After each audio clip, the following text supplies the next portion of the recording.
Thanks for listening to this podcast of Trending with Timmerie. If you haven't already subscribed, please catch us wherever you love to listen to your podcast, from the Relevant Radio app to Apple, YouTube, you name it, we are there. And if you listen on Apple Podcasts, please be sure to go and give us a 5-star review to help other people discover the podcast. Anything you share in terms of episodes, whether it's texting it to a friend, posting on social media, helps to build up the kingdom for God, to help confront the challenging issues we face as a culture, but with joy, with hope, and with an eternal perspective where our faith collides with everyday life, bringing eternal principles to help us live our life joyfully. So, what's trending? Bridging your Catholic faith with your everyday life. You're listening to Trending with Timmerie on Relevant Radio.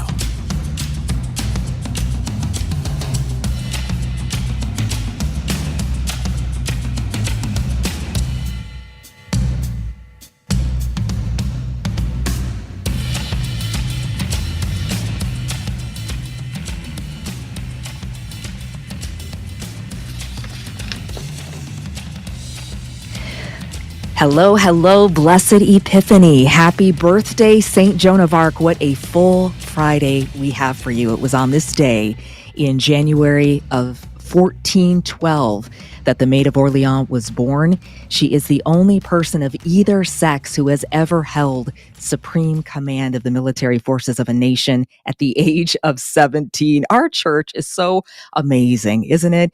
And she, of course, is the patroness of France and of soldiers.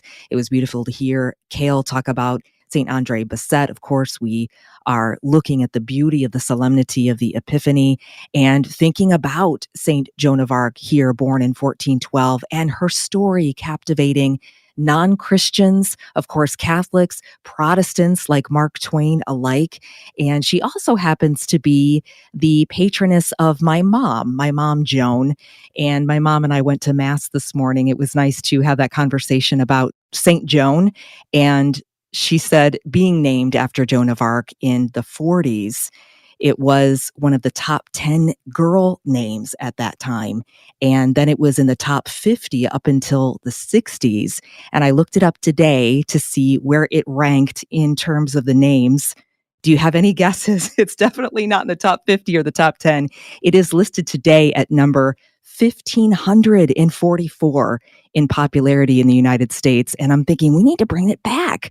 I know there are a lot of Joans that are selected for confirmation, and that's the saint they choose. But what a noble, what a beautiful name indeed. And Joan of Arc really ties into today's show about the life of Pope Benedict XVI, because as we will hear over and over again, he emphasizes the need of saints to change the world, that true revolution comes in reforming ourselves and conforming to Christ. And Joan of Arc, of course, an example of that par excellence. My name is Brooke Taylor, back with you during this time of blessed maternity leave for Timmerie. Mom and baby girl are doing great, by the way. They spent about 5 days in the NICU. Everyone thankfully back home now and hopefully catching up on some much needed sleep. But she has been posting updates periodically. So especially on Instagram and on Twitter, I know you can also follow there. But more than anything, thank you so much for your prayers, and we will keep you posted. But I'm so happy to be with you. And on today's show, Joseph Pearce is with us. We will be discussing his book, Benedict XVI, Defender of the Faith.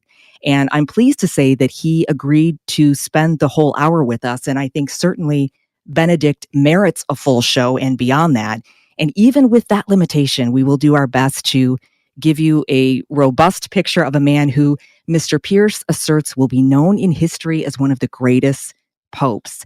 And it was in this of April 2008, I was going to say this day, but it was April 2008, during his apostolic journey to the United States, where he delivered remarks on the South Lawn of the White House. And what an opportunity today to go back and revisit that entire video, to not only see him standing there, but to hear him speak in English and the beauty of his voice.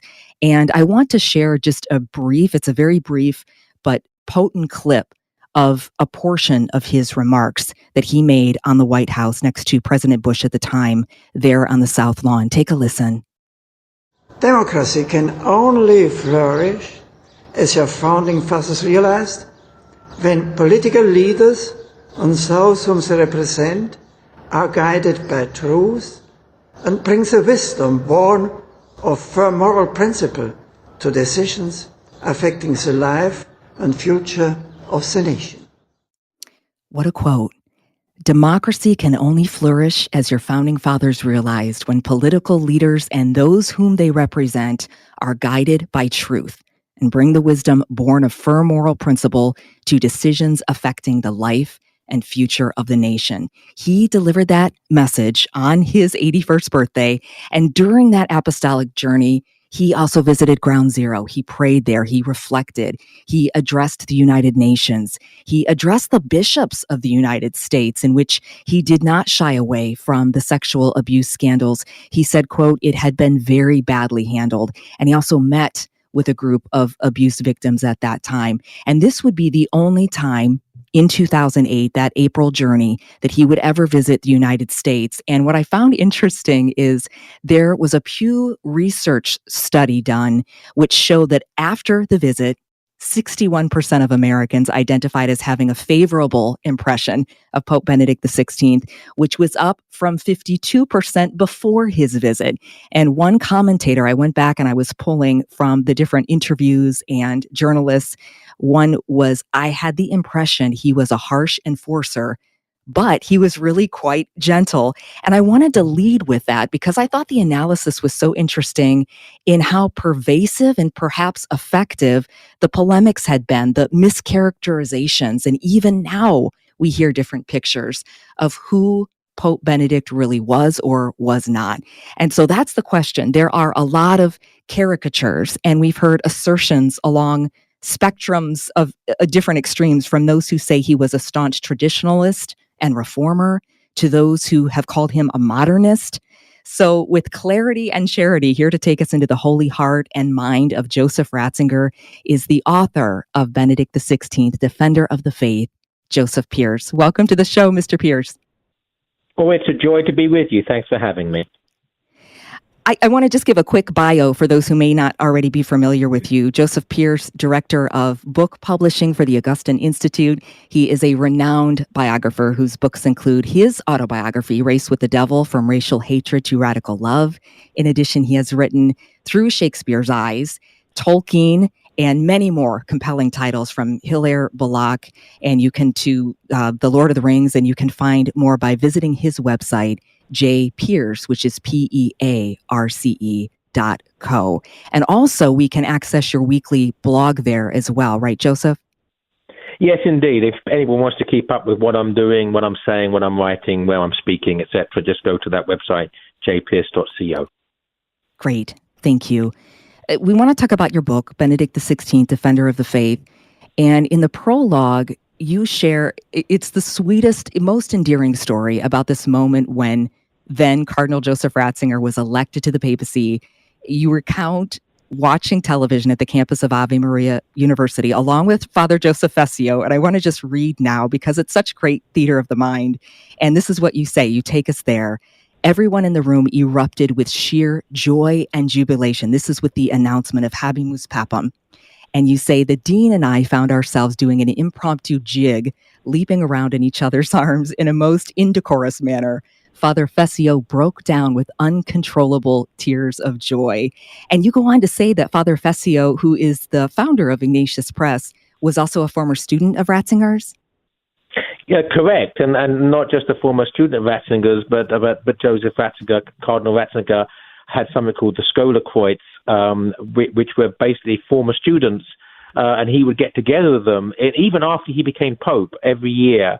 And Father Fessio was one of that select group of students that would meet with him every year. So he wasn't just a student of Pope Benedict, but was actually a friend, and if you like, someone that Pope Benedict trusted implicitly. And in some ways, I mean, you dedicate the book to him as well, to Father Fessio. So obviously, it seems like it was not only a tribute to Pope Benedict XVI, but to Father Fessio as well. Oh, absolutely. I mean, Father Fessio's been a great support of my own work. My own books were published my early books are published by HarperCollins and publishers in the UK, but the American publisher was Ignatius Press. Father Fezio has been a giant in terms of spreading the faith through publishing, and he's a disciple of Pope Benedict and Cardinal Ratzinger prior to that.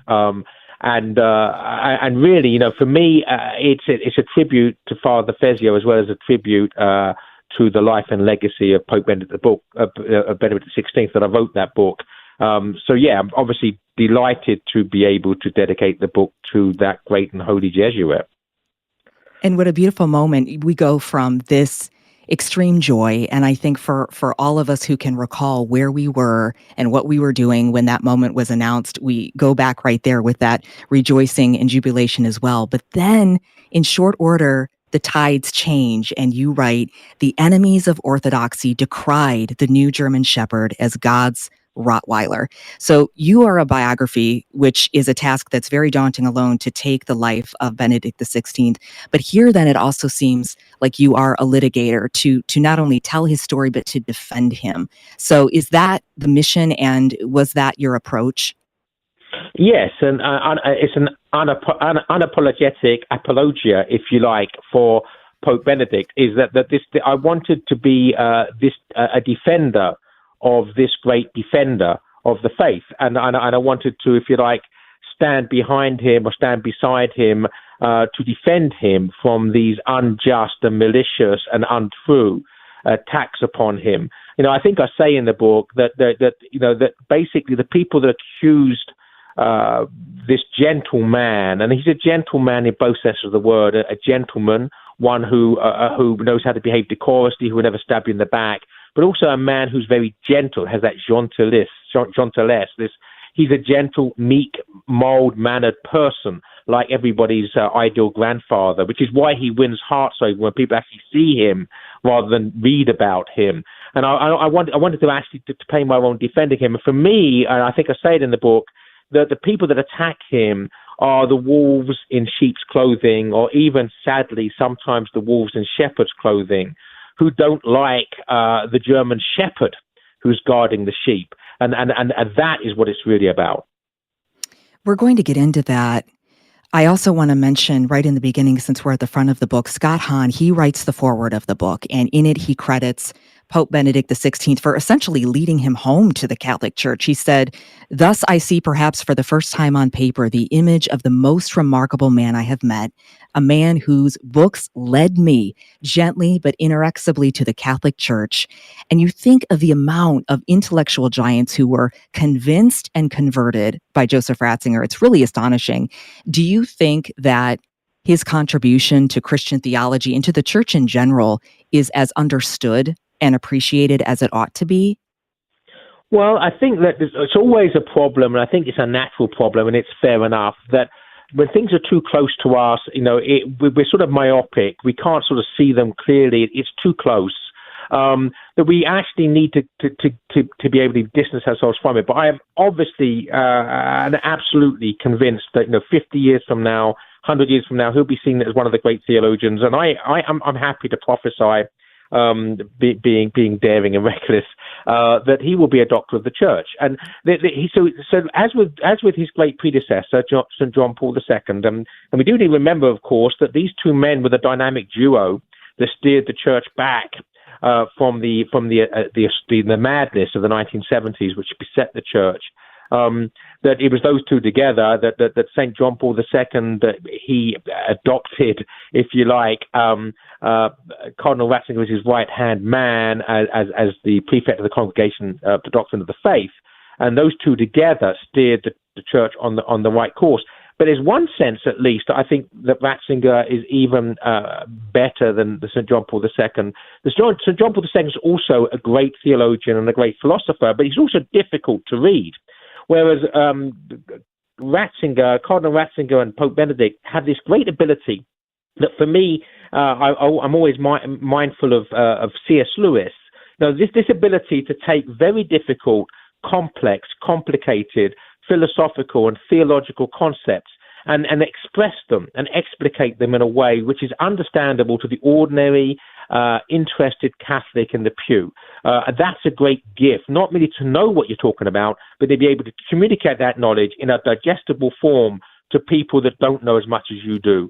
And Lewis has that gift to a great degree, and absolutely Cardinal Ratzinger, Pope Benedict XVI have that gift also to a great degree. I have to say, it's been one of the great gifts of this past week to really pour over the words of your book, Benedict, Defender of the Faith, and it's by Joseph Pearce, out now. I really encourage everyone. It's such a treasure to have. And you think of the texts, the apostolic exhortations, the books, everything from Spe Salvi to the different things, Jesus of Nazareth, that he wrote, and the intellectual depth, the theological power, and the absolute radiance of truth. And I just was thinking of generally, what our kids perhaps might be learning, unless they're homeschooled or have a classical education, and just the poverty of what is out there. Because had I not been invited to really read your text and go further and dig deeper, I don't know that I would have, unless, for fun, people are going to the Vatican website and reading these documents. Certainly they're out, and there are books on the liturgy and on different aspects of what he's written about. But this is what I think is unique, particularly about your book, is you take us into his life, really taking us into these wonderful gems of what he's written and invite us into something deeper. But one area that we could spend the rest of the hour talking on is what you referenced in regards to a bit of the chaos of the 1970s. And one of the areas of debate, for sure, in clarifying his role, I guess, the misunderstandings, things that happened and unfolded after Vatican II. And it's easy to go into a very long odyssey because there's so much to explore and clarify. But in a general sense, what do you think are the most important points for people to understand about his role as it relates to Vatican II and the years after? Well, the key thing is that there's a very big difference between the spirit of Vatican II and the so-called spirit of Vatican II. In other words, what the Vatican II documents actually say and what people did in their name there's an abyss that separates those two things, and the abyss is as wide as that which separates heaven from hell. In other words, you can defend what the Second Vatican Council taught. You can't defend what people did in the name of its so-called spirit in the 1970s. And one of the key things about Pope Benedict is he saw that difference very clearly, and it's the difference between the Heiliger Geist and the Zeitgeist. In other words, between the Holy Spirit and the spirit of the age. That, as Chesterton said, we don't want a church that will move with the times. We don't want a church that will move with the world. We want a church that will move the world. And that's exactly what Cardinal Ratzinger was teaching in the 70s and 80s, that the timelessness of the church, because it's timeless, in other words, eternal, it's also therefore timely. It's relevant to every generation. The church does not have to move with whatever the latest fads and fashions are. The thing that you can be sure about a fashion is it's going to be out of date soon. That's what fashions are. Anything up to date is going to be out of date. That which is timeless is always timely. And Cardinal Ratzinger understood that difference. And that's where he taught about something. He said there's a difference between the hermeneutic of continuity. In other words, that there's a tradition in the church that's unchanging. The church essentially is the mystical body of Jesus Christ. And that's the same in the 1st century or the 21st century. Against that is the idea of the hermeneutic of discontinuity or rupture, the idea that somehow the church has to abandon everything it's believed in the past in order to seem relevant to whatever happens to be fashionable in the age in which we happen to be living. And he saw that those that were claiming to speak and act for the spirit of Vatican II in the 1970s were actually advocates of abandoning the teaching of Christ in order to follow the teaching of whatever happens to be politically or ideologically or philosophically fashionable. And he saw the difference. And I think at the beginning of the show, you juxtaposed the two words, clarity and charity. And that really is Pope Benedict's motto, I think, claritas et caritas, clarity and charity, because he did see things very clearly. He could explain them very clearly, but he always did it with love. And the way that you lay that out and explain it is fantastic, really brilliantly done. I want to continue to unpack that. We're going to take a break. Joseph Pearce is with us this hour. We are discussing his book, Benedict XVI, Defender of the Faith.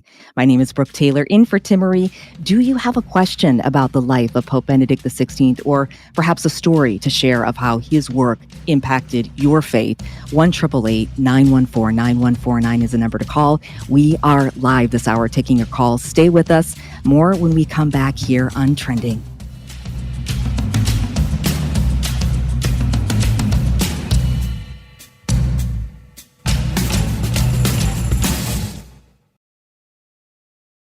Are you tired of educational options that are one size fits all? Our sponsor, Colby Academy, offers the flexibility of both accredited online and traditional school-at-home options to fit the needs of your child. Visit relevantradio.com/Colby. You're listening to Trending with Timmery, where you can discuss what matters most to you. Join the conversation, 888-914-9149. jpearce.co is the website for our guest, jpearce.co. He is Joseph Pearce, the director of book publishing at Augustine Institute and a renowned biographer with many critically acclaimed books about Shakespeare, Hilaire Belloc, G.K. Chesterton, his own autobiography. It's called Race with the Devil, My Journey from Racial Hatred to Radical Love. This hour, we are talking about the book Benedict XVI, Defender of the Faith. My name is Brooke Taylor, in for Timmery, who is on maternity leave, blessedly, with her beautiful brand new baby girl, both daughters now, and her husband. Prayers appreciated for their continued time together and health and healing for her daughter. 1-888-914-9149 is our studio line here to join the conversation. And before the break, Joseph, we were talking about the kind of chaos of the rollout of Vatican II, which in some regards would be expected, but to the degree with which in the book you say vandalism kind of took place, I think was a bit unexpected. And you have, I think, one of the most crucial chapters, in my opinion, is called The Spirit and the Anti-Spirit of Vatican II. And before the break, you touched on that a bit, but you begin there with an interview that is now known as the Ratzinger Report. Can you unpack that chapter a little bit for us? Yeah, well, the key thing was, and the book, the Ratzinger Report, again, actually published by Ignatius Press in the English language. This was when the Cardinal Ratzinger, basically the second most powerful man in the church, bore witness to the madness that had happened in the church from the late 60s, at least, through to the early 80s. The tide began to turn with the election of Pope John Paul II in 1978, and I'm actually reminded, if I could be allowed a literary allusion, as I'm a literature person, there's some wonderful lines in G.K. Chesterton's poem, the Ballad of the White Horse. And it's when the pagan Vikings are invading Catholic England, and it looks as if they're going to succeed.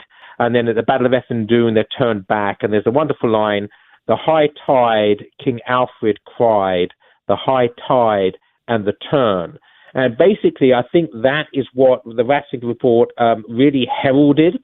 The papacy of St. John Paul II, the support of St. John Paul II by his right-hand man, Cardinal Ratzinger, which was made manifest in the Ratzinger Report, where he basically exposed the nonsense that had been carried out in the so-called name and spirit of Vatican II in the post-conciliar years in the 1970s, and showed that this was not what the Council taught. It's not the teaching of the Church. It's the hermeneutic of rupture and discontinuity. It's a revolution against the mystical body of Jesus Christ, and it was a breath of fresh air, because this brought the argument in not just the mainstream, but actually from the top down. That it's quite obvious, that we have to bear this in mind always, that there's no way that Cardinal Ratzinger was ever doing anything in his position as prefect of the Congregation of the Faith that was contradicting the will of St. John Paul II. It would have been unthinkable. It would have been an act of disloyalty. St. John Paul II would not have tolerated it.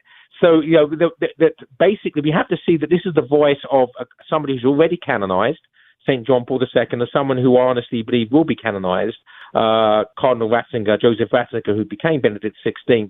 These two men spoke as one with a unified voice of authority from the chair of Peter, in the case of John Paul, that what happened in the name of the so-called spirit, which was really the anti-spirit of Vatican II, was something which was contrary to the teaching of Christ and his church, which is the mystical body of Christ. I want to zero in on a few examples of what you're saying when you mentioned hermeneutics of rupture and the anti-spirit. One distinct feature about liturgical modernism, I'm reading this from the book, is its disdain for kneeling. If it's true, as indeed it is, that every knee should bend at the name of Jesus, it is surely perverse that modernism refuses to kneel or bow before the Lord. The removal of kneelers from churches is almost always a sign of spiritual apostasy. And so this is something from Pope Benedict that he wrote. The man who learns to believe learns also to kneel, and a faith or a liturgy no longer familiar with kneeling would be sick to the core. Where it has been lost, kneeling must be rediscovered, so that in our prayer we remain in fellowship with the apostles and martyrs, indeed in union with Jesus Christ himself. So because all sorts of different things were happening through and after, that time period, and you talk a little bit also about the altar cross being moved. I'm looking here as well, another example. Moving the altar cross to the side to give an uninterrupted view of the priest is something I regard as one of the truly absurd phenomena of recent decades, wrote Ratzinger. Is the cross disruptive during Mass? Is the priest more important than the Lord? This mistake should be corrected as quickly as possible. The Lord is the point of reference. He is the rising sun of history. And I think what's really beautiful is that it's a wonderful illustration that it's really not ours, I suppose, to change and tamper with. And you have these two examples of some believing, the progressives perhaps, that the church is like a pilgrim moving through and with and changing, and then others believe it's a rock. And I'm not sure if I'm describing that right, but is that the gist between the two thoughts? Well, I think it's a dangerous dichotomy. The church is a rock. Jesus Christ is the rock. St. Peter is the rock, sanctioned by Christ. But also the church moves through the centuries. But the point is, the pilgrim is the same person. Right? The pilgrim doesn't change, doesn't become a different person in the first century to the second century to the third century. The person is Jesus Christ. The church is the mystical body of Jesus Christ. So yes, the church is a pilgrim, but it's a pilgrim who is Christ. So there's no question that if we talk about the church being a rock, yes, it is. Being a pilgrim, yes, it is. But it's not a pilgrim who changes with the fads and fashions of the time, changes its mind. It's not a person in that sort of prideful, fallible, all too human sense of the word. It's a person in the person of Jesus Christ. And he's the pilgrim that leads us through the centuries, and we're called to follow him. And what you've just said there, I mean, Cardinal Ratzinger's words, the fact that the crucifix, the cross is moved from the altar so that we can see the priest. Worse than that, in many churches, the tabernacle was removed from the center behind the altar and replaced with a throne for the priest. The priest sat where the tabernacle once was. I mean, this is not just an absurdity, it's an abomination. And one of the phrases that Cardinal Ratzinger uses, the need to turn towards the Lord, to orientate ourselves so that priest and people are facing the same way towards Christ. The priest is not the star of the show in the Mass, right? He is leading the people in prayer to the Lord. I can't find that quote, but there it is. The fact that we find Christ in the symbol of the rising sun is the indication of a Christology-defined eschatology. Praying toward the east means going to meet the coming Christ. The liturgy turned toward the east affects entry, so to speak, into the procession of history toward the future, the new heaven and the new earth which we encounter in Christ. It is the prayer of hope the prayer of the pilgrim as he walks in the direction shown us by the life, passion, and resurrection of Christ. And so reminding us that the Second Vatican Council had said nothing about turning toward the people, Ratzinger asserted whenever possible, we should definitely take up that apostolic tradition of facing the East, ad orientem, in the building of churches and in the celebration of liturgy. Now, these still really induce a lot of controversy, these comments. And so I suppose a question for you as a layperson, perhaps going into a church and there is no tabernacle in sight, or the altar cross has been moved, or the kneelers have been taken out. What would you suggest? Is that something that a layperson should say to the priest, or should they immediately write to the bishop, or just let things continue to unfold? Because around the world and through different churches and traditions, we may find very vastly different things. Well, I think that there is a Catholicity and a universality about the church. In fact, I did a magazine called the St. Austin Review, and back in 2005, shortly before he became Pope, Cardinal Ratzinger gave us the world exclusive English language rights to an essay he wrote on Catholicity and universality. And the point is that the church is at one in one voice, and there should not be a multiplicity of approaches to divine liturgy. Now, of course, there are Eastern rites and there are ancient rites, but there's nonetheless a norm. And certainly part of that norm, which is the norm in all of those rites, including the Eastern rites, is ad orientem, that we all face towards the Lord. Churches were oriented in the way they were built. The Mass, the altar was always in the east of the church. The church was built around an east-facing altar so that the people would be facing east for the rising of the sun. This orientation was part of the very celebration of the liturgy. And so what Cardinal Ratzinger is doing is merely calling us back to what the church has always done, and which the Vatican Council did not say we should stop doing. There was a revolution that happened in the 1970s where things that were stopped doing, that we stopped doing, that was never sanctioned by the Second Vatican Council. There's never been sanctioned by the teaching authority of the Church, by the magisterium. It was just done as some sort of revolutionary thing, and we've been lumped, if you like, with the de facto consequences. So should we do something about that? Yes, we need to act with clarity and charity. And I do actually believe that we have liberty as Catholics to go to liturgies that are reverent. So I think we should vote with our feet. I think we should shake the dust from our sandals.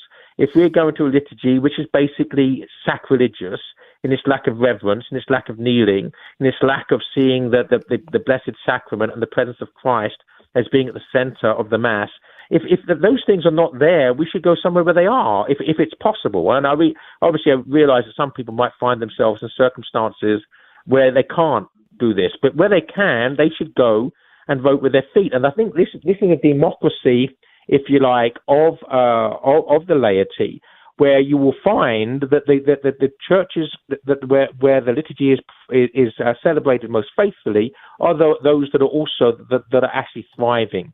And for instance, the church that I go to in South Carolina, the priest brought back kneelers. He brought back the altar rail.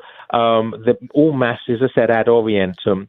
And now what I find at the Mass we go to on Sundays, first of all, the numbers have increased exponentially. The church is much more full than it used to be. And it's full. The demographic is such, many young people, many young couples, many young couples with many young children, and many of those young couples are converts to the faith.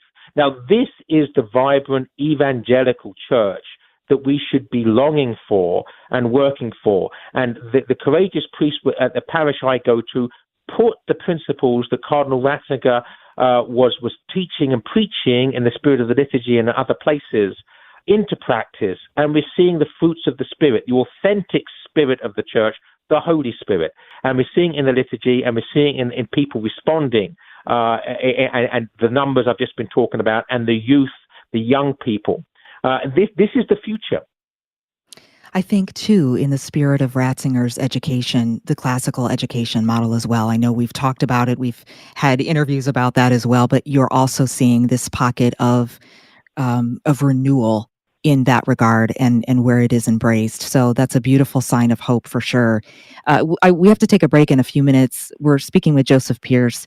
His book is Benedict XVI, Defender of the Faith. And one of the things I've come to appreciate more recently is his mildness. And again, that's not weakness, it's actually strength through great intellect and sanctity. And Archbishop Georg Ganswein, his personal secretary, said that he never got angry or lost his temper, and that the more Benedict was challenged, the quieter in words he became, how powerfully that had such a benevolent effect on those around him.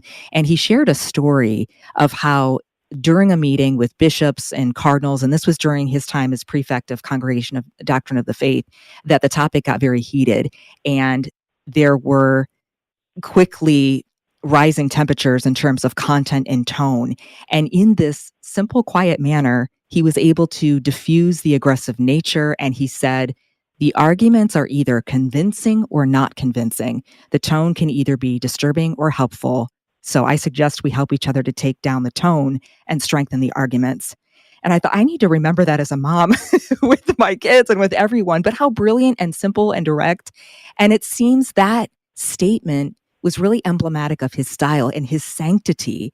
And when you think of the forces of secularism and relativism and Marxism and atheism, humanism, all of these forces out to take down the church, it really is remarkable to see how he carried so much of it with strength and mildness. There's a paradox there, and it's a wonderful one. And it's connected to what we've been talking about, the clarity and charity. Is that if you have reason on your side, and of course the Catholic Church has always taught that faith and reason are inextricably united, it's an indissoluble marriage, it's one flesh.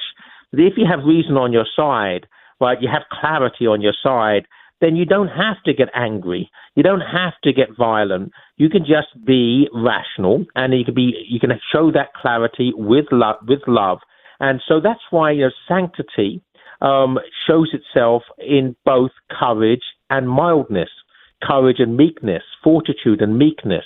And this is the mark of the true saint. And we see it in Ratzinger. We see the mark of the true saint.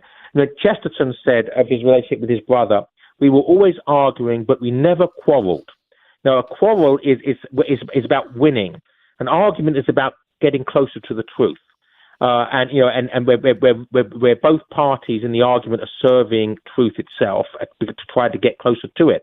And that's what Ratzinger embodies. He argued, he never quarreled. For the last hour, we've been examining the life, the legacy of Pope Benedict XVI, this remarkable servant of Christ, and whom George Cardinal Pell says is the best theologian of all the popes. That quote is emblazoned on the front of the book, Benedict XVI, Defender of the Faith. The book's author, Joseph Pearce, is joining us. His website is jpearce.co. If you would like to join the conversation, call us. The studio line is 1-888-914-9149.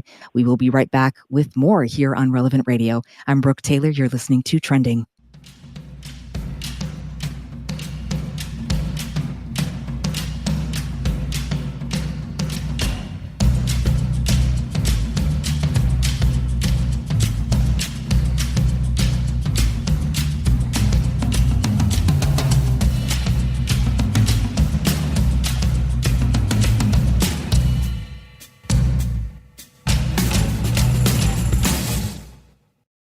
Our studio line is sponsored by the Catholic Order of Foresters.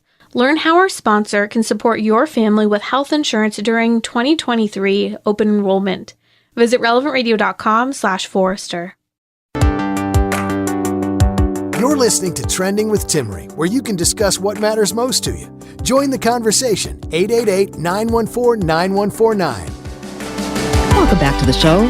The Family Rosary. I'm just looking at the time, about 15 minutes away with Father Rocky. My name is Brooke Taylor. Happy to be with you, filling in today as Timmery is on maternity leave. Mom and baby were in the NICU earlier this week. I'm happy to share they are home now, hopefully catching up on sleep. Your prayers are so appreciated. And I know periodically she's been posting on social media, on her Instagram. So we will keep you posted. And in the meantime, we are holding down the fort. We have so much to talk about to celebrate the solemnity of the Epiphany. Last night in our house, we got out the Maria von Trapp book. I highly recommend this for everyone, all Catholic families. It's called Around the Year, and really takes you through the richness of the liturgical year with hymns and recipes and wonderful reflections. And so we in our house had the cake and the crown, and over the weekend we'll have the blessed water and chalk the doors, which is a long tradition. And Joseph, I wanted to ask you as well, on your website, I know you just published a blog post with an Epiphany reflection. Can you plug that? Well, I can't remember what I said. Well, I think it was 2 poems. It was T.S. Eliot and was it Chesterton? We were talking about Epiphany. Yeah, I talked about the 12th day of Christmas, which is actually 12th night, the night before Epiphany, and that was a wonderful poem by Hilaire Belloc called 12th Night, and the story of it basically, it's a wonderful short poem, is that that Belloc, the poet, is in the wood, the middle of the woods at night. It's dark. There's a full moon, and there's this company go past. You might think of elves in the Lord of the Rings or have you. This mysterious, ghostly company passes, and he notices that they're not casting any shadow in the moonlight, and so he gets scared. Right, they're ghosts, and he refuses to walk with them. And as they proceed on, he hears them singing some lines he used to know, Glorious in excelsis Domino. And then he sees a light in the middle of the wood, and he realizes that they were on their way to the Holy Family and to the Nativity of Christ. And that the poem finishes with, if only I had gone with them, I might have come to Bethlehem. And it's a wonderful poem. And then the other poem is by T.S. Eliot, The Journey of the Magi, which is Eliot's imagining of putting himself in the shoes, if you like, and the minds of the 3 wise men are on their way to Bethlehem. And then the impact of seeing the Christ child and how that changes their life, and how it changes their understanding of wisdom and philosophy, and understanding that self-sacrifice and death is part of life, and dying to ourselves is necessary to living. So these lessons that the wise men learned. So these 2 wonderful poems were my meditation that I posted on my own website. And that's jpearce.co. We can find them there, right? Yes, and jpearce.co is my own website, my own blog. I post lots of good things on there. I post 3 new podcasts every week, and other things. Very impressive. The volume that you turn out things is a gift. It's a gift to the church. We are also this hour focusing on Benedict XVI, your book, the subtitle Defender of the Faith, his life, his legacy. And I want to talk about his election to the papacy at the age of 78. We just have under 10 minutes left. But also, Pat has been patiently holding on the line from Minneapolis. And I know that she wanted to offer a thought about reading Pope Benedict. Are you with us, Pat? And I'm so enjoying hearing Dr. Pearce, and I've heard him on EWTN. He's awesome to listen to. I really love his knowledge. It's just incredible. Thank you that he's on. I also believe that I was reading Benedict's, and he's quite brilliant, but he also is very readable compared to John Paul II. And I was reading Jesus of Nazareth, part of that. I think there's 3 parts to that. And at some point, I was so impressed with what he wrote, I copied it down on the back of a holy card of him, a quote from page 279. And it says, man lives on truth and on being loved by the truth. Just awesome and deep, and I think that's what you're talking about, charity and clarity. But when we know we're being loved by the truth, and then all that Regensburg stuff, talking about dictatorship of relativism and how important that. I don't remember thinking about being loved by the truth, but that's the quote, and it touched me, and I think it might touch others as well, and I'd like his comments on that. Beautiful. Thank you, Pat. Yeah, but basically, Pat, thanks very much for that. It really does sum up very succinctly what we've been saying, the essence of, first of all, the church, the essence of the Trinity, and the essence of Benedict XVI, Cardinal Ratzinger, as a disciple of Jesus Christ, is this juxtaposition, this coming together in one flesh of clarity and charity. That we are loved by the truth because the truth is love. That God is both logos, right, the word, the truth, ratio, reason, but God is also love himself, love itself. It is caritas and claritas. It is love and reason, love and truth coming together. They are ultimately one in the Godhead. And that's why, we are being loved by truth, because the truth is love. And again, thanks for quoting that by Ratzinger. You're completely correct. That's the whole point, is that he is so easy to read. He's profound, but also very, very digestible. And it's interesting that this focus is on truth, because that is his Episcopal motto from the third letter of John, co-worker of the truth. He says, in today's world, the theme of truth has all but disappeared because truth appears to be too great for man, and yet everything falls apart if there is no truth. So a fantastic spotlight on what you already identified, Pat, which was his Episcopal motto. And I know we just have a few minutes left, Joseph. There's so much that I wanted to get to. His election to the papacy at the age of 78. Now, even with the Requiem Mass speculation over, did his wishes, were they honored? And all of I don't want to say infighting, but we are a family, so that's the reality. But really, I want to conclude with perhaps a message for us here and for everyone. The Vatican released a final spiritual will of Pope Benedict XVI. We talked about it earlier this week. It was written in 2006, and it's really quite beautiful. You can find it on the trending Twitter feed. But in it, he talks about living through 60 years of theology and biblical studies, and how he's witnessed the rise of seemingly unshakable ideas like existentialism, moral relativism, fascism, Marxism, and their utter collapse. And he wrote extensively on these counterfeit ideologies, but he also had a warning, like Cardinal Wyszynski, about the decadence of the West and how that also can be very deadly and dangerous. And we're seeing that now. Can you maybe take us into that point and a note of hope as we conclude? Yeah, the most important thing, of course, is that all of these things have their roots ultimately in pride.